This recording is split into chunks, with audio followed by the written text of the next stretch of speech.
A chill ran down my spine. I had to know what was going on. I pressed the button for the 10th floor, and the elevator slowly creaked back up. When the doors opened, I was confronted with a horrific scene. The old woman lay in a pool of blood, her head severed and resting to the side. The other end of the piano wire was wrapped tightly around her neck.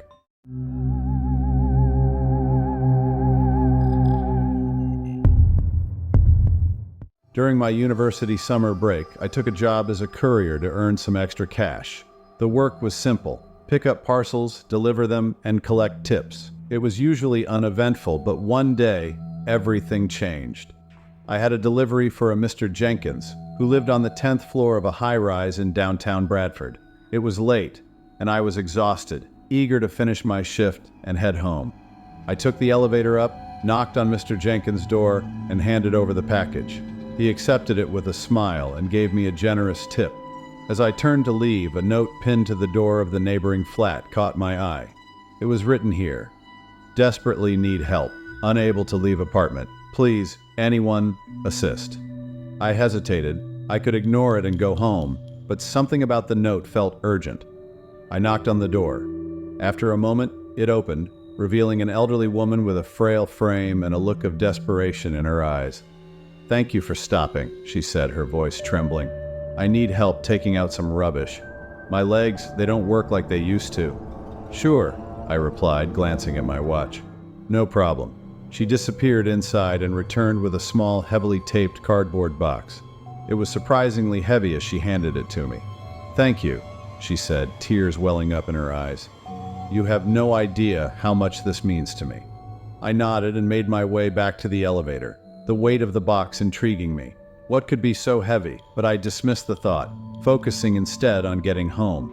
As the elevator descended, the lights flickered and the box began to vibrate in my hands. Suddenly, it was yanked upwards, slamming into the ceiling with a metallic clang. The elevator screeched to a halt between floors, and the box fell back down with a heavy thud. Panic set in as I noticed a thin metal wire protruding from the box, snaking through the crack in the elevator doors. Grabbing my penknife, I cut through the tape and opened the box. Inside was a concrete block with piano wire coiled around it. A chill ran down my spine. I had to know what was going on. I pressed the button for the 10th floor, and the elevator slowly creaked back up. When the doors opened, I was confronted with a horrific scene. The old woman lay in a pool of blood, her head severed and resting to the side. The other end of the piano wire was wrapped tightly around her neck. The sight was grisly, and the air was thick with the metallic scent of blood. I stumbled back, fumbling for my phone. As I dialed the police, I heard a whisper, barely audible, coming from the old woman's flat. "Thank you for freeing me." My heart pounded as I glanced towards the darkened doorway. A shadowy figure stood there, its eyes glowing an unnatural red.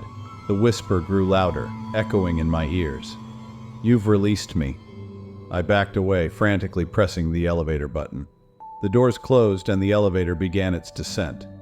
Even as I descended, I could still hear the whisper, growing fainter, but no less chilling. The police arrived shortly after I called, but by then the shadowy figure was gone. They found only the old woman's lifeless body and the bizarre setup with the piano wire. To this day, I don't know what I released from that flat. I never took another late-night delivery again. Sometimes in the dead of night, I can still hear that haunting whisper. "Thank you for freeing me."